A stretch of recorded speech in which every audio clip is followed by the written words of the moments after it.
Halo, selamat datang kembali di One Stop Research.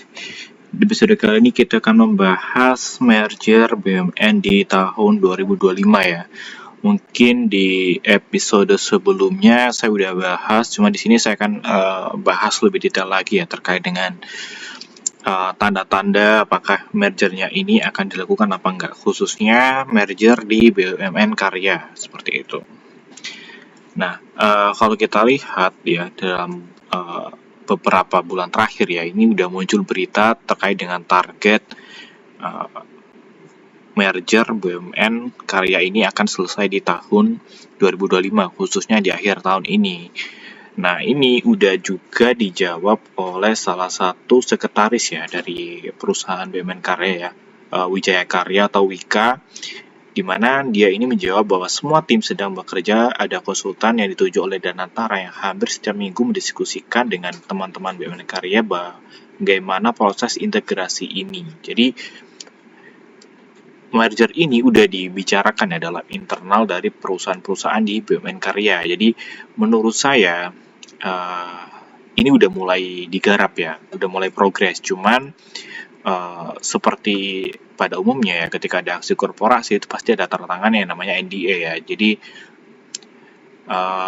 tidak boleh disebarluaskan kecuali udah final atau udah selesai gitu. Nah, saya baca berita juga ada 5 petinggi ADI ini memborong saham ADI, dan saya lihat ini terkait dengan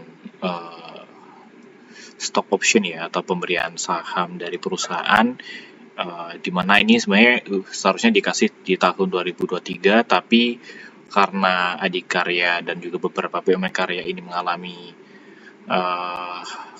kesulitan ya, ini baru bisa dilakukan pada tahun 2025. Artinya apa? Artinya saya lihat beberapa BUMN Karya ini seperti ADI, terus PTPP itu udah mulai sering report. Dia mendapatkan kontrak baru, mendapatkan project ini, project A, project B gitu ya. Jadi saya lihat ini udah mulai ada pembenahan gitu ya. Nah, saya lihat juga ya seperti pembahasannya kemarin, ini perusahaan-perusahaan BUMN ini kan ada Wika, PTPP, ADI, WSKT ya. Jadi saya lihat WSKT ini akan merger ke Hutama Karya ya. Terus selanjutnya ada Wika dan PTPP ini kemungkinan juga di merger. Terus ADI sih sebenarnya ini perusahaan yang bagus ya. Sayang banget kalau misalkan dia di merger dengan perusahaan-perusahaan konstruksi yang lain ya, yang utangnya besar misalkan ya. Karena perusahaan ini perusahaan paling sehat ya, saya lihat di BUMN Karya. Terus juga ada perusahaan ini ya, sub dari BUMN Karya, ada Wetol, SBP, PPRE, PPRO, ADCP, dan juga WG. Ini kalau kita lihat pergerakan sahamnya dalam beberapa bulan terakhir ya, beberapa minggu terakhir ini udah mulai naik ya, cukup signifikan. Saya sendiri sempat merekomendasikan WSBP ya ketika harga 12, sekarang udah harga 30. Jadi karena WSBP ini kebetulan dia menang ya terkait dengan proses restructure-nya dia. Jadi ada proses restructure dari krediturnya nggak setuju, tapi digugatlah WSBP ke Mahkamah Agung ya. Cuman akhirnya WSBP menang ya, makanya sahamnya naik terus untuk WSBP. Kalau kita lihat juga, ini juga udah muncul nih tanda-tandanya ya. Kita lihat laporan keuangan kuartal 2-nya dari Wika ini udah diaudit. Terus juga laporan keuangan juga dari PTPP ini juga diaudit ya. Terus juga kita lihat WSKT dia sekarang lagi merubah ya komite auditnya. Terus juga WSBP ini komisarisnya udah mengundurkan diri dan pindah ke WSKT gitu. Terus yang terakhir ADI saya bilang ini perusahaannya sangat bagus. Jadi dia bisa membayar obligasinya. Ya obligasinya kita tahu kan, obligasi dari BUMN Karya ini bunganya tinggi dan juga nilainya besar. Dan ADI mampu membayar ya. Artinya perusahaannya ini perusahaan secara finansial dibanding dengan saudara yang lain, ADI yang paling bagus seperti itu. Nah, kalau kita lihat dari segi teknikal dan juga bandermologi ya, ini PTPP ada yang akumulasi ya, average-nya tuh harga 400 dan sekarang harganya di 382. Artinya apa? Kalau misalnya kita beli sekarang itu kita bisa dapat harga di bawah dari akumulasi dari AT ya. Akumulasi dari AT dan juga LG. Jadi kita bisa dapat harga di bawah yang akumulasi ya, karena kemarin ada aksi demo, akhirnya beberapa saham di ISG turun. Salah satunya saham-saham BUMN karya ini seperti itu. Nah, ADI juga sama, ADI diakumulasi juga dengan AT ya. Jadi saya lihat beberapa saham BUMN karya yang masih hidup ya, yang masih bisa ditransaksikan seperti ADI dan juga PTPP ini yang akumulasi sama ya, AT ya, broker AT. Itu di average-nya di 261, sementara harganya sekarang di 268 ya. Terakhir saya lihat di market itu di 27-an, 2700-an.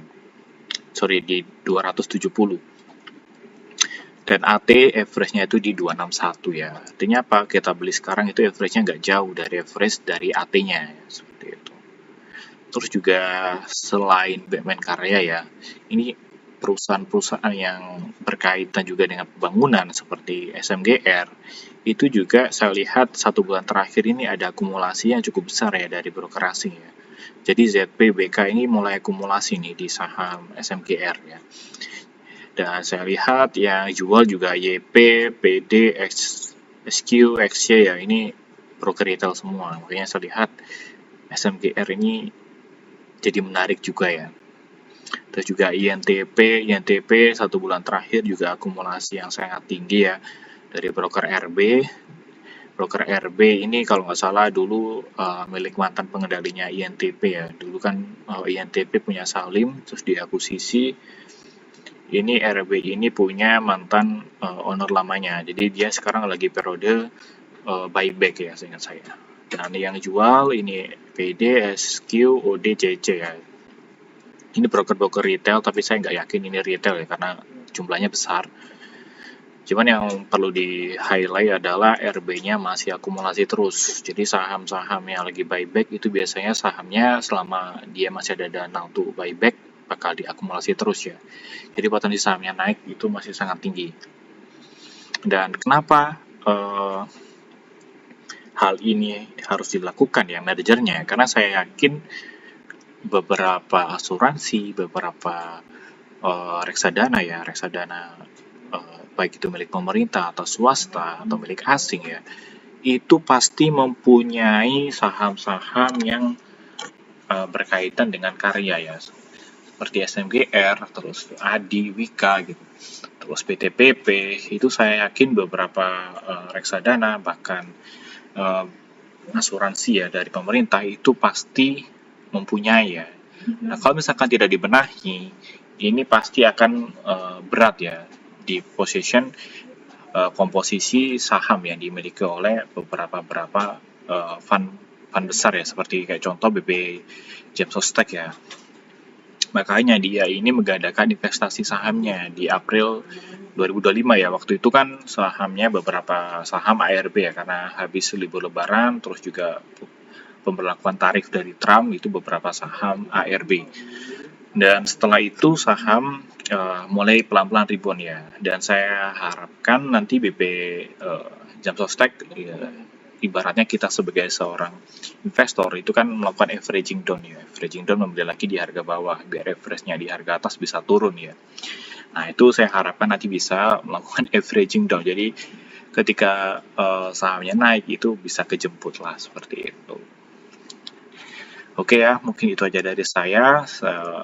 Saya disclaimer ya bahwa ini informasi yang bisa teman-teman telah lagi, bisa cari-cari berita lagi, cari info lagi, dan ini belum pasti 100% akan terjadi ya.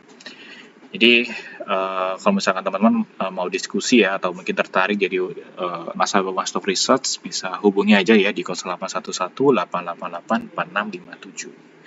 Sampai jumpa di next video.